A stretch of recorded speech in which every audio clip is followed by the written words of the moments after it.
All right, everybody, welcome to this webinar. Happy Wednesday, happy hump day, August 14th, 2024. My name is Albert. I'm the founder of Albert's List. I'll be your host today, and you are here for how to land a job for the remainder of 2024. If you can believe it, we are already 7.5 months through this year.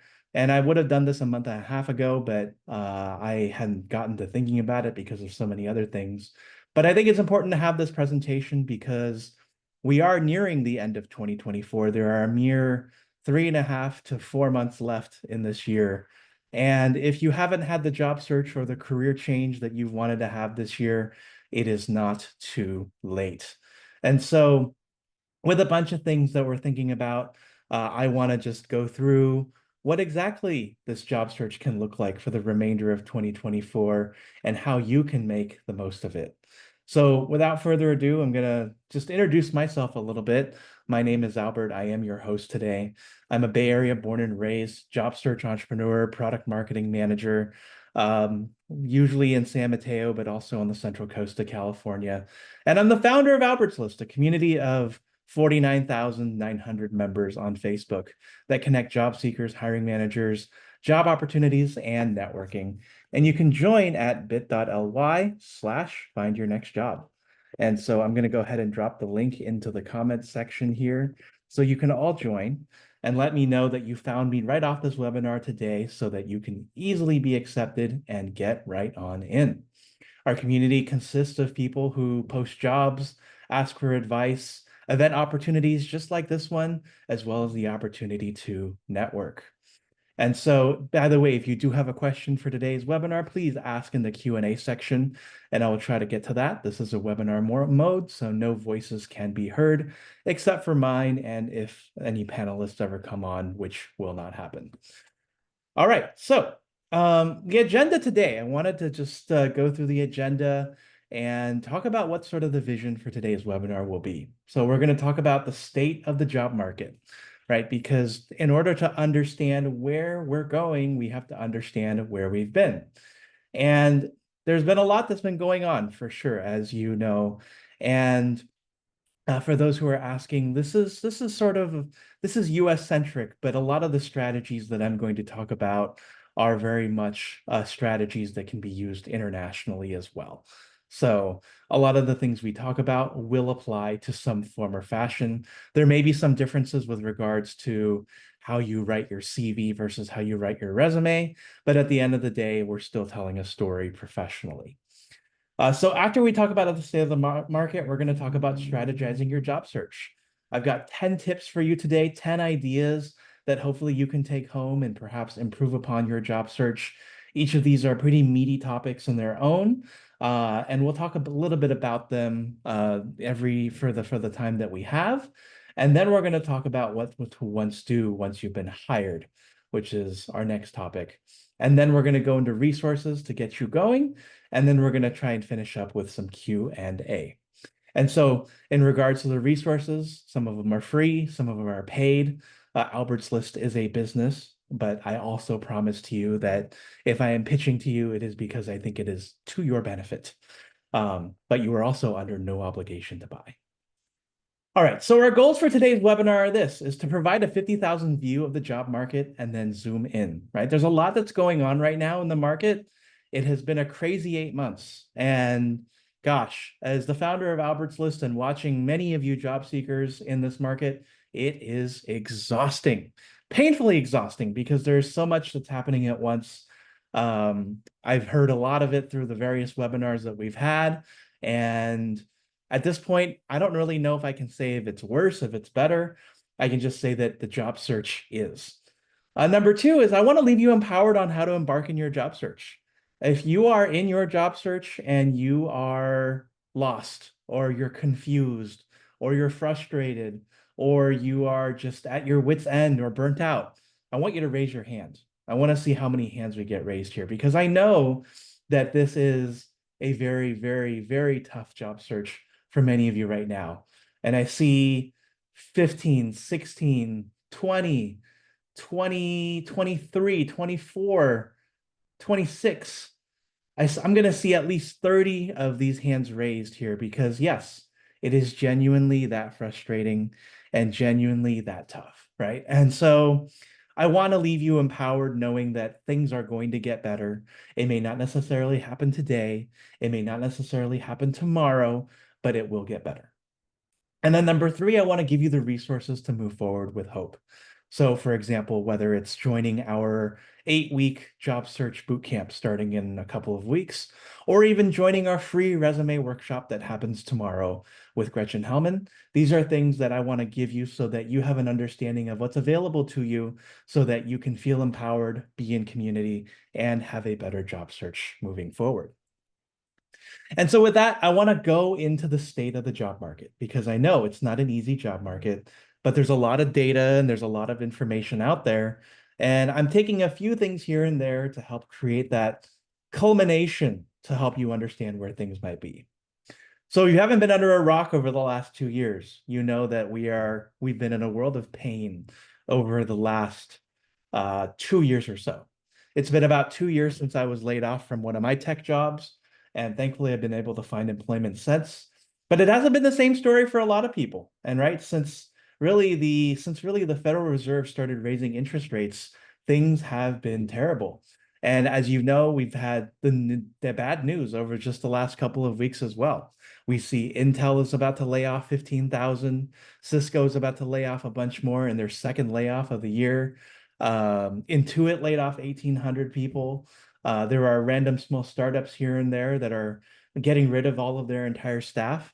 And it's not great, right? It's clearly a sign that macroeconomic effects are beginning to deteriorate.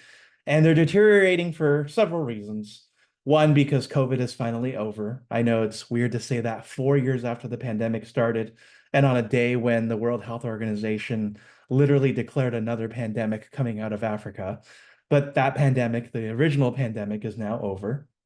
And then the rising of interest rates, the changing of customer tastes, and all sorts of things have led to this continuous stream and pattern of layoffs over the past 24 months or so that seem to continue coming and don't seem to be even stopping. And so, even with all of that said, right, as we look into the market and as we look into the broader scope of things, things seem to be okay, right? I wake up at 5:30 every first Friday of the month to look at the jobs report, and I wake up at 5:30 every second Wednesday to look at the inflation numbers. And it's always interesting to see where things have been. As of this last month, unemployment is now at 4.3%. We've peaked at about 3.4% in January and April of last year, but it's been steadily going up as unemployment slowly goes up and more layoffs happen. And as many of you might have read in the news over the last week, the stock market has been reacting very, very violently to everything that's been going on. The Somm rule has been activated. It is named after economist Claudia Somm, who states that if the unemployment rate rises by more than half a percentage point over a 12-year period, then a recession is on the way. And yes, this session is being recorded. So if you want to watch it later on our YouTube channel, that will be available to you. And so with the Somm rule being activated, it's bringing out a lot of jitters. Yet in the same sense, it's also a different world because unlike the previous times where we've had recessions, we're not entirely quite sure what it's going to do to consumers this time. The majority of people in this country, in the United States in particular, have home mortgage rates under 3%. People are still working off of their savings from the pandemic and all the stimulus checks that we've had. And there's been talk of that so-called soft landing, where unemployment will go a little bit higher, but not too much higher, and then interest rates can come down, and you have that what's the so-called Goldilocks situation where things get better. But as of today, right, we are at 4.3% unemployment. Tomorrow, we're going to hear how many new unemployment claims there were, and that should be another interesting gauge as to where we've been week to week and where things seem to be going. But the thing that I think continues to be a struggle, especially for those of us in the San Francisco Bay Area, where Albert's List is based off of, is that the technology jobs that we've all come to know and love and depend on have been significantly eaten into over the last couple of years. What you'll see in this chart is the amount of jobs in the information sector that we've had starting from 2010 and going up until just about now. And so, as you've seen, we've had a healthy growth from 2010 to about 2022. And once interest rates go up, these numbers where you see the change in employers has completely cratered. And San Francisco metro area is starting to recover, but San Jose remains flat. And what this really just means is that the Bay Area has been losing jobs and losing a lot of jobs. And there's another chart that I haven't put in here, but shows that in California as a whole, the jobs that we've gained all prior to the pandemic in tech in California have also been completely lost. And so it's a sad state of affairs, to say the least, because if you work in tech, if you're in the Bay Area, and even if you're outside of the Bay Area, as you've seen in this broader chart, you'll notice that people are struggling and things are starting to beginning to be a struggle. And even though historically 4% unemployment tends to be a decent, healthy employment situation, it doesn't help for the people who've switched careers and been laid off, or the people who've been laid off multiple times who continue to struggle and wonder what's next. But you know what? It's not just high interest rates, and it's also not just inflation that continues to dog us. In addition to tech companies pivoting, we also have an election. So, for those of us in the United States, one thing that investors and employers are watching closely is who is going to win the election this fall. And regardless of who you believe in, because we are not a political entity here, we are merely here to give facts and offer job search advice. Who wins the election this fall is going to be important for your pocketbook. And so each of these candidates, Kamala Harris on the left and Donald Trump on the right, all have economic policies that will be impactful as we move into the next 80 some days that lead up into November 5th. And there will be debate, discussion, and even perhaps broader discussion on whether their economic policies matter, given that the United States is a very, very complex economy, and that what these two can do is probably, in some sense, diminished to what the Federal Reserve can do. So just things to think about, but both of these individuals will have an outsized impact on what eventually happens when the ballots are counted and the election is finalized. Uh, so what else? What we also care about is inflation, right? So this is the data that was released this morning, and so inflation is now 2.9% year over year. We are now in the 2 to 3% range, which is good news for those who have been following this metric for the last couple of years, really. And it's the lowest since really the beginning of 2021. Low inflation is good because it means that the cost of goods that you're spending on is diminishing in price. As you can see that goods excluding food and energy have dropped. We're seeing a lot of companies drop the prices on items such as fast food companies and so forth, who are introducing $5 meals to try and entice people to come back. Of course, there are still things that are going up in price, and that's contributing to the still rise in inflation, which is paired with the rise in the federal funds and the interest rate, which has been going up since really the beginning of 2022. Death by 25 basis points, as I've called it, because the Federal Reserve and Jerome Powell were slow to act, and they were also slow to raise. And so it's been this gradual rise in trying to cool down the economy. And what does this all mean, right? For those of you who have been watching me for the last few years, you know that the interest rates and inflation and employment are inextricably connected to each other. When you have when you have high inflation, it leads to the raise in interest rates because interest rates make spending more expensive. And so higher interest rates disincentivize that spending, which in turn bring down investment, which in turn bring down employment opportunities. The converse of that is also true in that when you have what we saw pretty much during most of the Obama years and during the 2021 to 2022 timeframe, is that when interest rates are practically zero and inflation is something that people don't necessarily think about, um, investment in businesses are high and employment opportunities are high.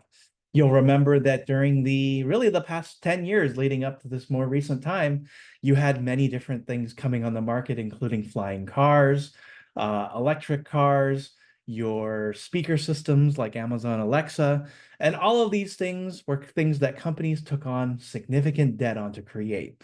But once the interest rate payments on having to pay through these investments came due, as you see in the 2022 to 2023 timeframe, companies like Amazon, Google, Facebook, etc., all had to lay off because paying salaries and investing into capital equipment became expensive. And so therefore it made no more sense to work on those things or work on those things with a very, very skeleton crew, which is what you see today. But that's not the only thing distracting companies with high interest rates and inflation and so forth. It's also artificial intelligence, right? Who hasn't heard about AI in the past 2 years with the launch of ChatGPT in late 2021, really springboarding us into where we are today with the existence of all these various technologies that are impacting us. And you know what? It's a big warning sign for those of us possibly in the white collar job market, where a lot of our jobs are repeatable in tasks, or where you can literally lift things from the internet to recreate things and make them artificial intelligence ready, right? Not even thinking about what the consequences may be when it comes to copyright laws and those things aside. AI is expected to impact the job market and lead to layoffs, and it already has led to some layoffs, as we've seen with some data points over this past year. Of course, if you're in areas like healthcare or hospitality or services, AI may not necessarily impact you yet because a lot of these are human-based jobs, and jobs that require this face-to-face interaction aren't necessarily impacted yet. I mentioned the SOM rule earlier, the SOM rule, which is the brainchild of Claudia Somm, who has mentioned in the past that every time employment goes up by a half a percentage point over a year-long period, it is usually followed by a recession. And, it's interesting because economic patterns have seemed to hold true everywhere up until this last pandemic, right? So will we see a recession coming from unemployment going up a half a percentage point? It really depends. On one hand, we've also changed how things are measured, but on the other hand, we also just came out of a pandemic, which was massively, massively disruptive and continues to be disruptive as economic balances of power change, as policy change, and so forth, right? One of the things we've seen in the market too is that the yield curve has been inverted for quite a while now, which also implies a recession. But with the last GDP report, GDP grows 2.9% over the last quarter in their first reading. We're going to get a second reading here soon, so it remains to be seen what will happen. And of course, right, layoffs keep happening. We mentioned layoffs earlier. Paramount is going to start laying off a lot of people, I think just starting today. Intuit's layoffs of 1,800, Intel's 15,000 person layoff. Cisco has already started laying off people. And you've had smaller companies and startups in the San Francisco Bay Area and beyond completely just shutter their offices over the last couple of days. And these things are disruptive because it is painfully aware to me that even though we talk about 2,000 jobs as 2,000 jobs, those are livelihoods that are being impacted. Those are mothers and fathers who will need to find new ways to raise their families and feed their kids. Those are people who may be single and living somewhere that need to find new ways to pay their bills. And so it's all very rough, and there's hopefully going to be some good news soon. And I really, really am hoping for it. And so on the other hand, right, AI startups are also huge and still being invested upon very heavily. And so this continues to be a big thing as well. So just looking at the forward forecasts, it's still really uncertain. When I wrote this and when I wrote this deck earlier in the year, I had said that there would be hope this year because interest rates would go down. That's when people were projecting five different rate cuts for the year 2024. But that hasn't quite happened yet because inflation remained high and elevated in many different places. But we're finally coming to the point where that interest rate cut might finally be necessary.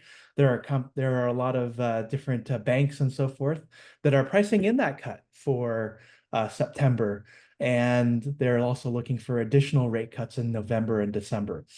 And so while that's the good news, the bad news is that relief is not going to happen until much, much later, right? Because these things have a downstream effect where people maybe aren't incentivized quite yet, or they have money on the sidelines, but that kind of money won't get invested until at least way later. I see at least a 6 to 9 month lag time. So you're probably not going to see new jobs and significant jobs coming up online until at least the following March, April, or May. So, it may yet be another cold winter, but I'm hoping for another warmer spring and hopefully a warmer summer. The second point is that many investors are waiting on who is going to be the next president. I do see some comments in the chat around this, and yeah, that is very true. I think that when we saw Biden in his last debate, it became obvious until before Harris came in that perhaps Trump was going to be the next president, and there was a minor blip of hiring between then. And then since Kamala came in and changed everything, it's going to it's going to be very, very different between then now and into the election, the deep into the election season. Additionally, AI remains hot as fundings continue. The industry momentum is truly to be determined, right? It's hard to say that all this money is being spent and invested, but what is it ultimately going to lead to? Is it going to be the broad-based industry change that we thought would happen, or is it going to be something that is a whole lot different and that we're going to have to see where things go? Recession worries have also amplified in the past few weeks. One thing that we saw and discovered over the last couple of weeks was that the stock market went on its little sell-off, and that was because the job numbers were not as great, but interest rates were not cut at the end of the month. But they've since recovered because the inflation numbers have yet again shown good news. So at the very end of the day, if you're thinking, my job search really, really sucks, I want to be maybe the first one to say, if I'm not the last one, that it's not you. But there are definitely going to be ways around it. And that's going to lead us into our next section, which is to talk about strategizing the job search. And so in this section, we have 10 different points that I want to get through, and hopefully I'm going to get through them in the next little bit so that you can all take notes and figure out how they might work with you. So the first thing is, if you're jobless or if you're looking for a job at this time, the first thing is to wonder what you're doing next, right? So especially in this economy, I'm not going to tell you that it's time to go look for your dream job, that it's time to look for what you love and do what you love because you'll never work in a day. Albert's List has never worked like that. I am never going to try and tell you that unless you explicitly tell me that Albert's List is a place that you want to find your dream job. I'm here to help you find a job that's going to help you get to the next level because it is sometimes, for most of us at least, a attempt to survive. So in this market, when it comes to choosing what to do next, focus on what you know versus dreaming. It is a time for definites. So if you are someone who has worked in marketing all your life or somebody who's worked in accounting, now may not necessarily, or if you're somebody who's worked in marketing specifically in cybersecurity, but you want to go into analytics, it may not necessarily be the time to go and do that because you don't have that direct experience and companies aren't going to hire for that experience specifically. If you're somebody who's in tech and maybe wants to go into teaching, on the other hand, maybe that is a dream you can fulfill because school districts are tremendously understaffed and still looking for teachers because there's a lot of students that they still need to serve. If you're going to look for what you want to do within your field or within your chosen specialty, look at what is growing, right? AI, healthcare, or getting out of tech altogether. There's a lot of industries that continue to be strong during this time, and it's important that you go and you pursue those industries because it is going to be a way where you can be in demand and where maybe there are extra roles available. If you're going to go to a company like, say, Google and work on Google Voice, for example, or you want to go work on Amazon Alexa, it may not necessarily be the time to do that because interest rates are high, investment is low, and Amazon has already committed the requisite amount of people. So unless you have like a PhD in like artificial intelligence and are incredibly in high demand in your field, this may not be the way to go.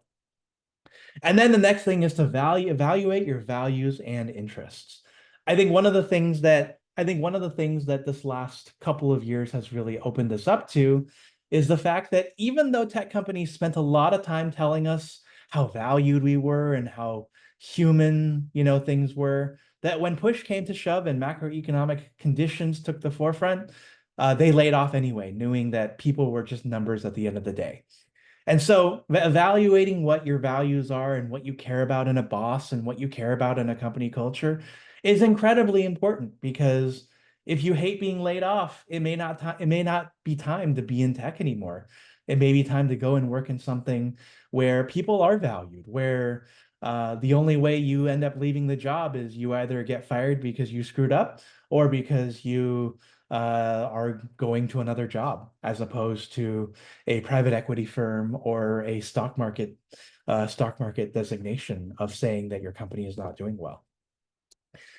Also, understanding what's ahead is key here, right? So it's the toughest job market still since 2008, and it may get harder.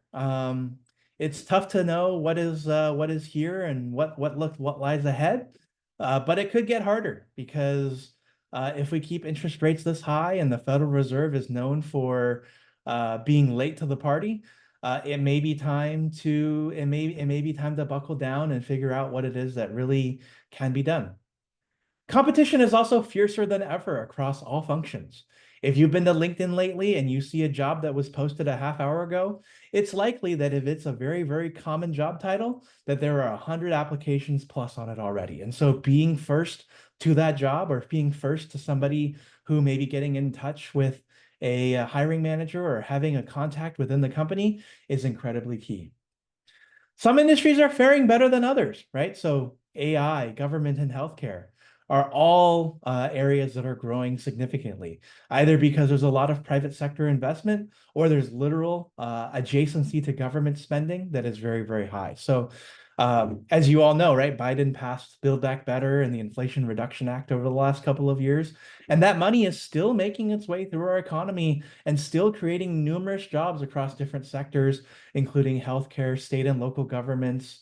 All of this regulatory capture and creation is leading to these new jobs, and so it may be time to look into those areas.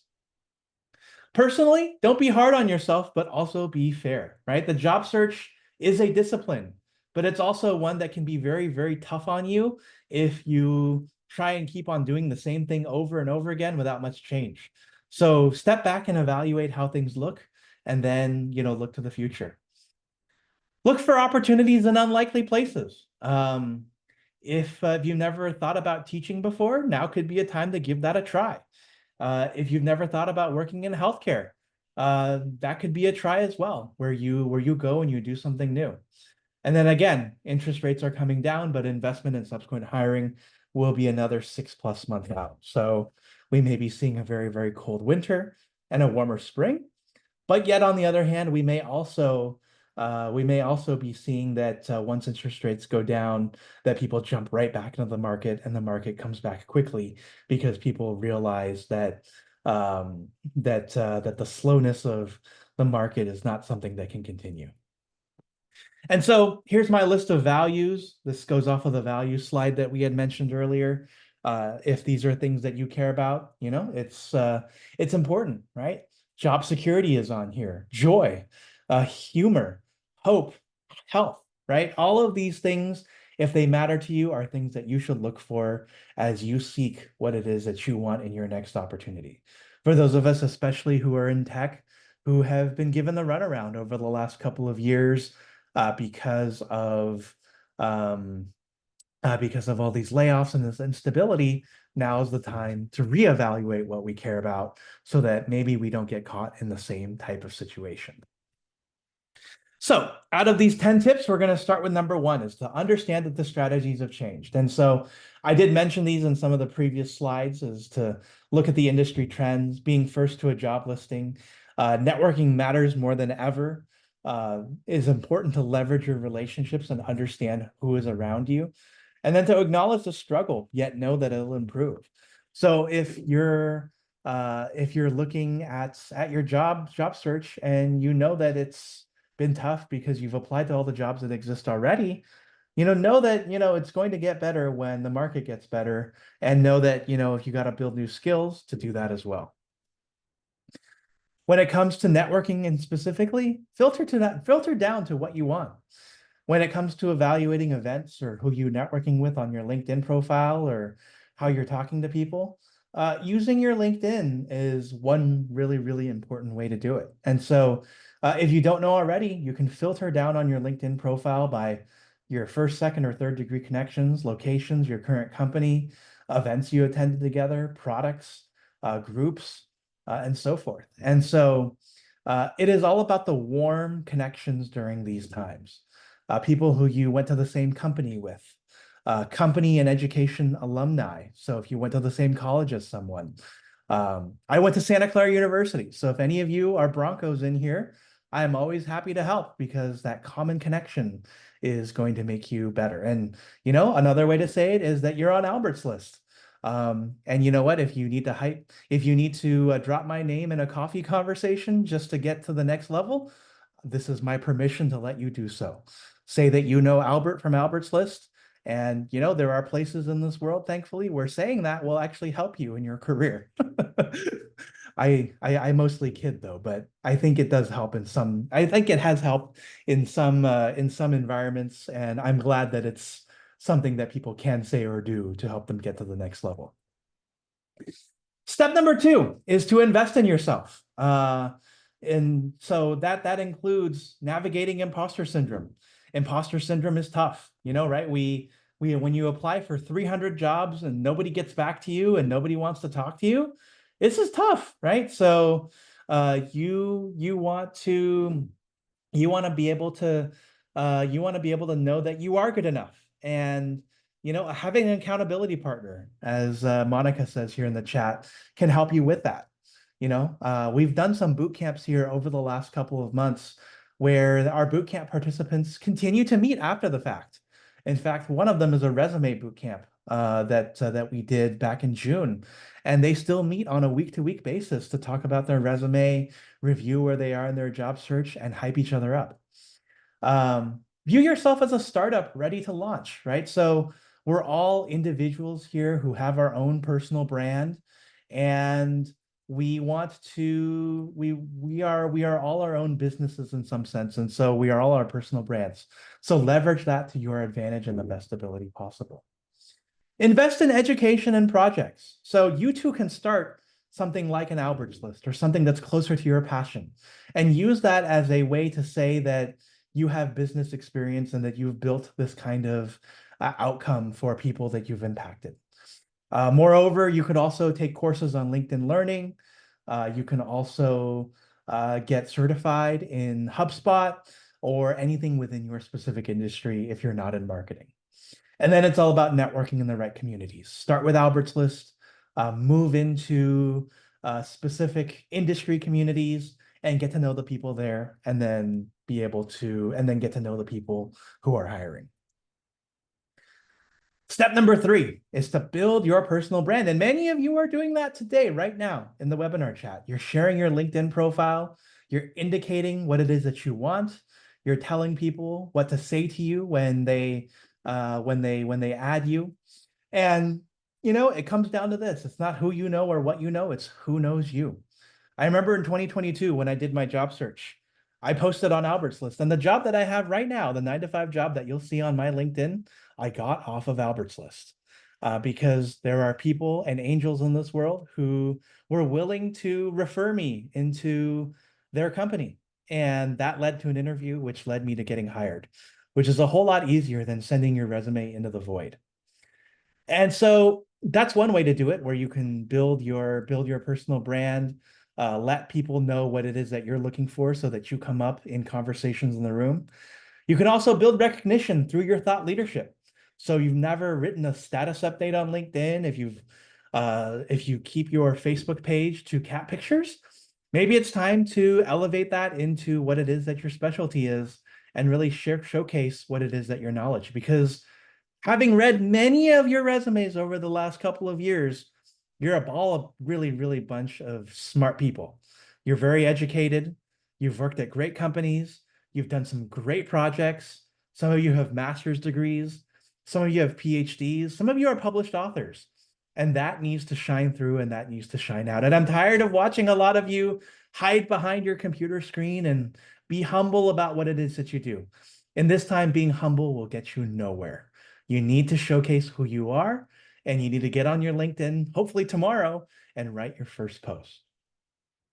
Number 3 is to go where your audience is. So if you're on LinkedIn, Facebook, or heck, if it's an in-person community, go there where you can find the people who know you and can help you, and network and meet people strategically along the way. Most of all, don't take a great resignation mindset into a return to office world. Right. One thing that we've seen over the last couple of years is that people have become comfortable with working from home because that's a benefit. And now that benefit's being taken away, but they know that that's not necessarily a benefit that they can have. And so it's important that as you go into this job search, that if you really need that job so you can get to the next level, that you take that mindset and you create that level of flexibility that you need in order to make things work. So with step number 3 complete, let's talk about step 4. Go on offense with your search. This is no longer the time to hope that someone's going to reach out to you with an opportunity. It is the time to get out there and tell people that you are looking for work, that you are ready, that you are able, and that you have gifts and talents to share with the world. So with that, I invite you to turn on your open to work settings on your LinkedIn. Now I know there's a lot of people who say that looks desperate, but those are people who have jobs. Those are people who are thought leaders. Those are people who are influencers who are trying to be controversial. I work a 9 to 5 job. Some people think of me as an influencer, but I am not an influencer. So let me just put it this way. I'm not here to be controversial. Turn on your open to work settings because you have bills to pay, you have money to make, and you have opportunities to go and capture because you need a job. If you hide yourself, right, with the squeaky wheel not getting oiled, you're not going to get those opportunities any quicker. So turn on those open to work settings, let people know that you're looking for work, and be selfish about it. So that's the first piece. If you get nothing off of this slide, turn on your open to work settings. Number 2 is to use the job search sites that best fit you, right? So it's not just LinkedIn, but it's also other sites that have those virtual what you call them, those virtual what am I even saying here? Those job search sites that have different targets. So if you want a virtual job, if you want a job because you have a visa, if you're looking for a job in a specific region like built in, all of those sites are really good to use. Number 3 is to understand that opportunities can come from unlikely places. Right? So if you've never considered a career, consider those different areas as well. And then number 4, find an accountability partner. So if you are here in this webinar chat today, I invite you to share your LinkedIn profile, say that you're looking for an accountability partner in your specific area of work, and then have everybody add you, and then start an accountability group. That's free. It costs no money. It is not Albert's List sponsored. It is merely to help you out so that even if you don't have that money to spend, at least you have somewhere to start. Step number 5, tell the story that you want heard. And this is right off there with going on and telling and creating a personal brand, right? So you want to create that resume that showcases your history. Create interview questions based on what you anticipate and be consistent with your message to the world and practice, practice, practice. And so what does that mean, right? Your resume only gets 7 seconds to the people who it gets in front of. And 7 seconds might actually be a very generous amount of time. It might be a little closer to 3. And so you want to be able to, within that 7 seconds, show people what's in the top right-hand corner of your resume so that they know what you do. So what you do is you start by introducing yourself. You share the highlights of your career or you bullet point it so that people can easily see why and how you're successful. Then you explain how you've gotten those highlights with the skills, those technical skills that you've built over the years. Then you go into detail and then you share your education and your certifications towards the bottom. If you're a new grad, then your education can be at the top. But basically what people are looking for is they want to see that summary. They want to see what it is that you do for work, like you see here in my resume, and they want to see that clearly. In a very competitive market where it's really difficult to, in a competitive market where resumes are a dime a dozen, and it's difficult to understand what somebody does within 3 to 5 seconds, then your resume is automatically going into the no pile. So I highly encourage you to get your resume clear. And we are going to have an event tomorrow where you can get your resume reviewed. And we're also going to launch a resume review bootcamp soon as well. Both are things that are going to be important as we go through the next few days, as we get you ready for your fall hiring, for the fall hiring season.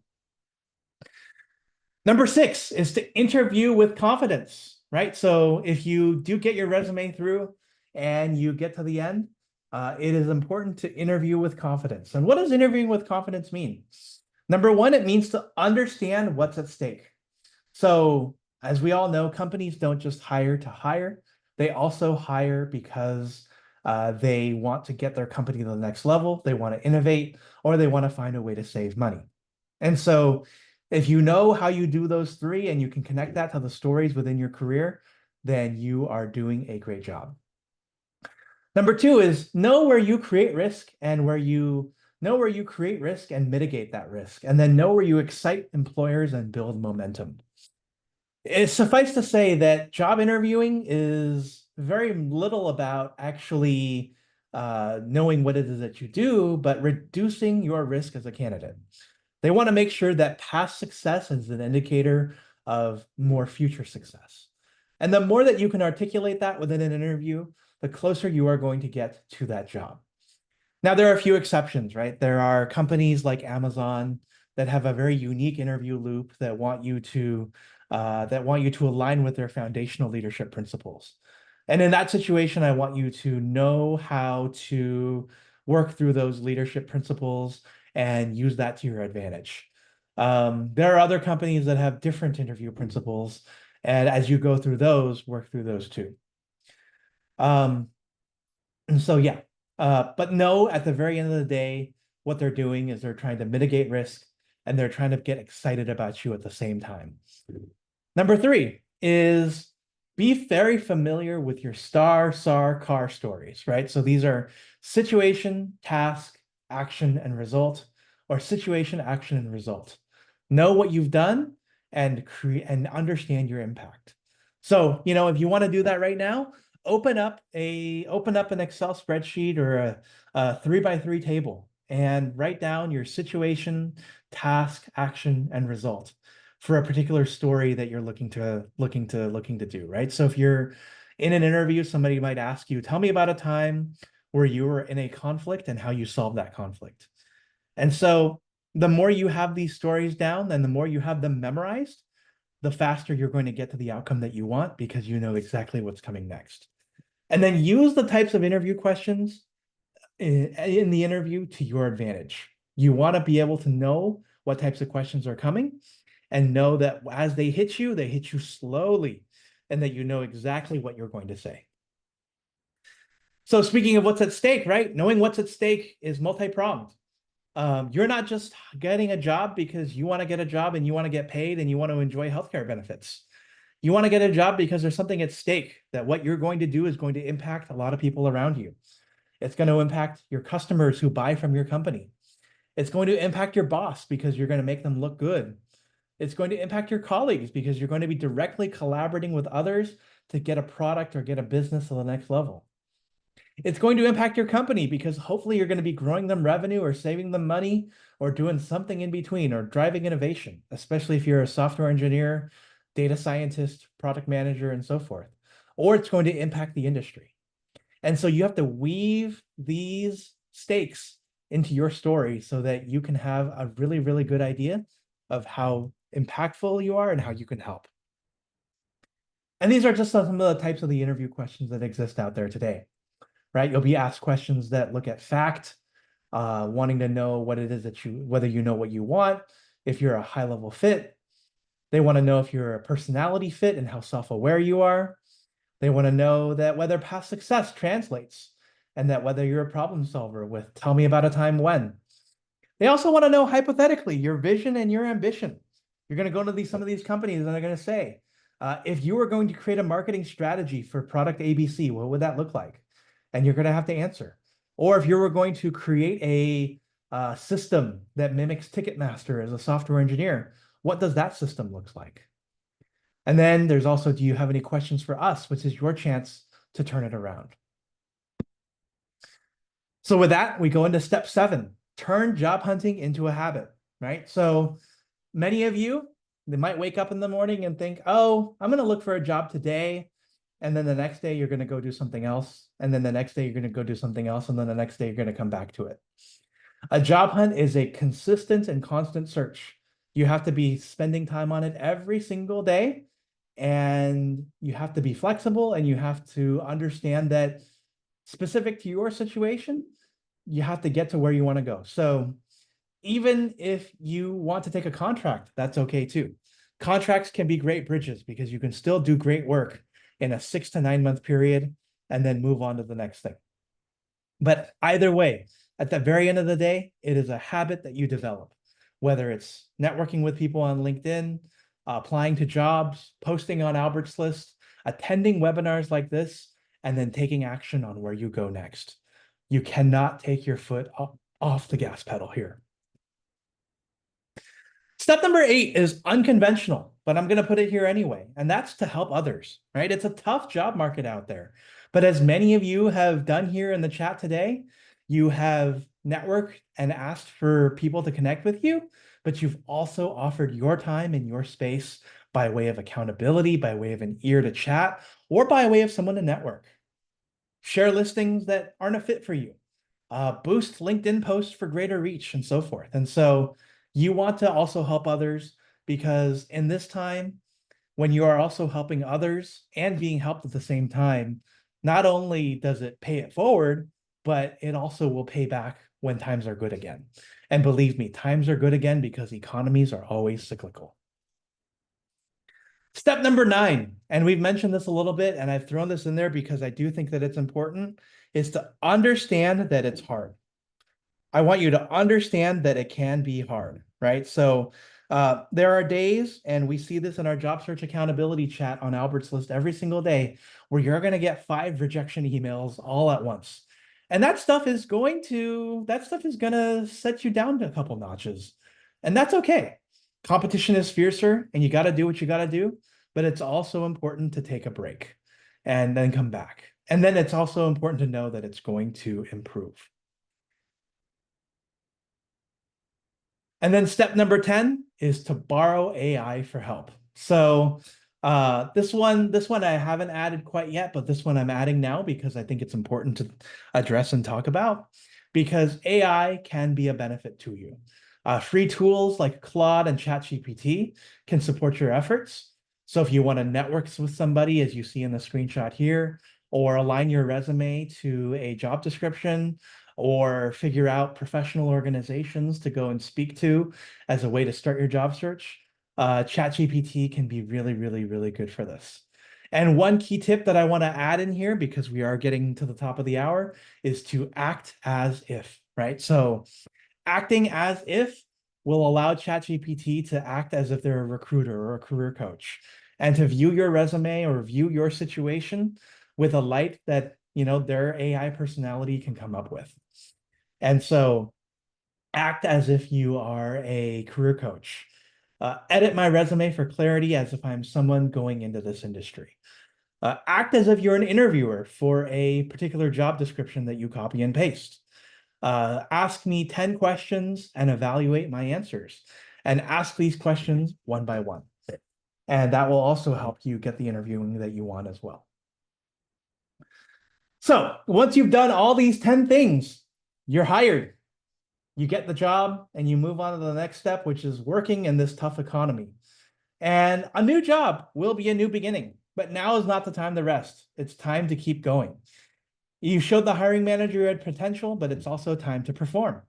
And so, take your break, go to the beach, go to the spa and, relax for a little bit, but know that it's time to get it on hard and hit it hard and really get the work in. And a job needs new goals too. Learning new skills, growing your communication skills, developing leadership, earning increased duties, and so much more. But it's also something to keep in mind, especially if you're going to continue to work in tech. A job is rarely forever, especially if you're working in a contract. So keep continuing to network, come to these Albert's List webinars, and build your brand. As you register your accomplishments, write them down for your resume. You know your action verbs already that come into your resume, so start using them as you go through your accomplishments. And then stay in touch with old recruiters and those you network with. And so that's going to be important for you as you make your way through. And so I'm going to get into next steps here, and we're going to have some resources here that I'm going to show with you. This is the pitch part, but I want to underscore that as I pitch to you today, some of these things are free and some of these things are paid. And they are all opportunities for you to go and discover what is out there so that you can see what is available. Number one is to do it yourself with do a DIY your job hunt with the Jobseeker Survival Kit, which has been updated. If you've already bought the Jobseeker Survival Kit, if you've been to our earlier webinars, this is something that has already been updated within your account. But if you're new to this, I am offering 55 hours worth of content valued at $2,000 for just $25 today. And what does it consist of? It's 49 videos that cover everything from finding how to find your next job and discovering to what you want, to what to do once you've been hired, to using AI in your job search and sample mock interviews. All of these are content from Albert's List that I've created over the last 4 years, and I've compiled it into one singular place so that it's really, really easy for you to find. And among the mock interviews, there are 18 of them that include marketing, admin, software engineering, and product management. And in there, there's also office hours. So for less than $50, you can get the Jobseeker Survival Kit and office hours for $45 total. And those Jobseeker office hours go for a full year and are every other week. And it's a chance to talk to me over a 1 hour period about any singular job search thing that you have today. So feel free to sign up, feel free to take a look. And I've copied that into the webinar chat. If you're wanting something free, this one might be for you. I want you to sign up for a mock interview with Albert's List. We've done 106 of these since the pandemic, and I've sat through pretty much all of them. And what they really feature is they feature a Fortune 500 recruiter if you're non-technical, or a senior software engineer who is also a career coach for those of you who are technical, for a chance to sit down in front of a live environment to do a mock interview with your resume and an existing real-life job description. It's a chance to practice before the real thing and get some real feedback. And so if you want to do that, email your resume and a job description to albert@ajobslist.com. This is totally free. This is a chance for you to do that over a 45-minute to a 1 hour period. And you'll see instantaneous, at least feedback towards your performance and how you can do. You can also refresh your resume with our end of summer workshop. You want to tell the right story on your resume to set yourself up for success. And this program is led by Albert's List partner and career coach, Gretchen Hellman. And so we have tomorrow an office hours program that you can come and take part in. This one's going to take place tomorrow between 5 and 6 p.m. Pacific. Some of you are signed up, and I want more of you to sign up and join us. And not only will we be doing that, but we will also have a longer form event that's going to take place on the 19th and the 26th, followed by a 3-day in-depth workshop that some of you have attended here and can probably speak to. And so I invite for you to RSVP to that on our Eventbrite page, and we'll see you tomorrow, or we'll see you on the 19th or the 26th. And for those of you in Australia, that would be the 20th, 27th, and then the 28th through the 30th. You can also get support with your job search with your 8-week with our 8-week bootcamp program starting September 9th. So this is our flagship program. And this is where you get to job hunt with the support of Albert's List colleagues, career coaches, and recruiters. You get the full 360-degree view on how to look for a job with our unique framework, which we call the hiring hierarchy. And so you can learn more about this by signing up for How to Recession-Proof Your Job Search, which happens on August 29th or September 5th. And so this leads into an 8-week program that is led by me and 2 others, plus career coaches and numerous other hiring managers and thought leaders that will help you get your career to the next level. So please sign up for this. You're going to learn a lot here, and you're going to get the full job search. So if you haven't job searched in a while, or you're looking for a kick in the pants because job searching alone has been just not really great for you, this is your opportunity to meet other people and do it together. And then if you're just interested in where the market is heading, and you wanted more in-depth information on what we've been doing so far, I want you to join us for our monthly jobs report and inflation update, which does happen once a month. And so what we have here is a 1.5-hour webinar with Professor Riley White, who is a finance professor at the University of New Mexico. He has a PhD in finance and economics, and he joins us every single month to talk about the trends moving the market, inflation indicators, investment, recession fears. And it's a place to ask your questions because you know what? There's a lot of news going on, as you saw in the first 15 slides. And Dr. White joins us to really find that data that matters the most and answer your questions. And you know, if you want to show up and blow off some steam and talk about how you feel gaslit by the state of the economy, that's the place to go ahead and do that too. So drop that link, come to our webinar in 8 days and ask all of your questions.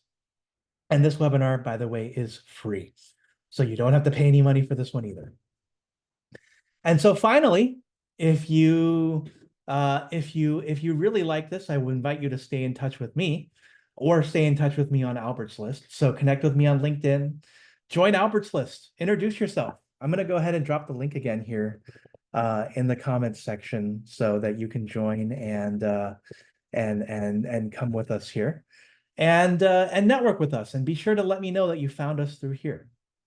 And Albert's List is also free too. You can network for free, you can introduce yourself for free, and if you want more in-depth content, there's always these webinars to come and do so.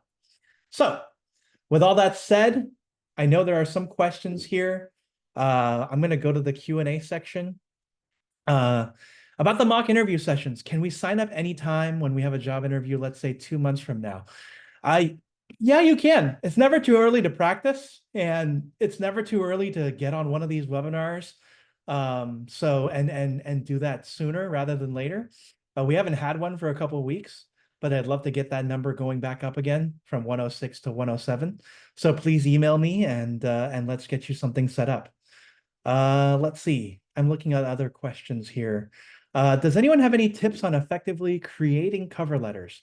ChatGPT is the obvious choice. Do people run CVs through an algorithm to see if they were written by ChatGPT and put them in the bin? So the question on that is, ChatGPT can be obvious in terms of you saying what you're saying. People read CVs or cover letters. Less so cover letters because there are so many applicants. So unless you're going from one industry to another, or you're going into another impacted industry, it may be very well very different. So that's a really it depends question. Is AI affecting candidate resume screens? AI is affecting pretty much every aspect of the job search. I would say that if you wrote your resume with AI, it may be obvious to some people that you wrote it with AI. So um, it's important for you to edit your resume after the fact. And if you have AI skills, I would also put that on your resume. What level of mock interviews do we perform? So we've done everyone from your entry level data analyst all the way up to your director of software engineering.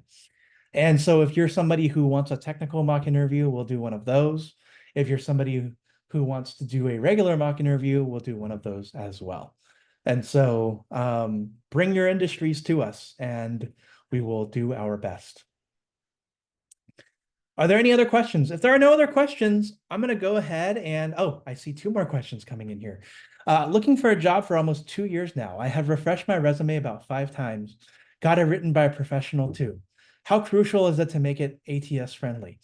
Yeah, you got to make it very ATS friendly. You also have to make it, you also have to get it in front of an actual live person. So if you're able to network your way through into an opportunity, I would focus on that so that you can also have more of a chance. Any advice on how to write a resume coming from a job with several NDAs? So come to our resume workshop tomorrow. Ask that question. That's going to help you a lot. And I encourage you to do that. I would say that really briefly that you probably should hide perhaps some of the data, but still somehow find a way to articulate the impact that you've made. Um, do we talk about project management? If you're thinking about project management mock interviews, we do that. If you're talking about a project management resume, we'll cover that. If you're thinking about project management, we have had those folks come through our 8-week boot camp. So yeah, let me know what specifically about project management. Turning the open to work setting on LinkedIn. I have a job right now that doesn't pay super well, but I'm looking for a better job. I prefer my current employer not to know. So yeah, I think if you're in a job, I wouldn't turn that setting on. However, I would go into the back end and turn on the setting that allows you to share that you are open to other recruiters. So I would do that. How can you get your resume past the company filtering them through AI? So again, that's using the ATS, that's having the right keywords. And we will talk about that at a resume workshop over the next couple of weeks. So I encourage you to attend all of those. All right. With that said, I want to thank you all for your time. You all came here through Eventbrite. There are many more events on Eventbrite as well. And there are also opportunities to network on Albert's List. So we will see you for our future events. And I wish you all the best for this fall hiring season.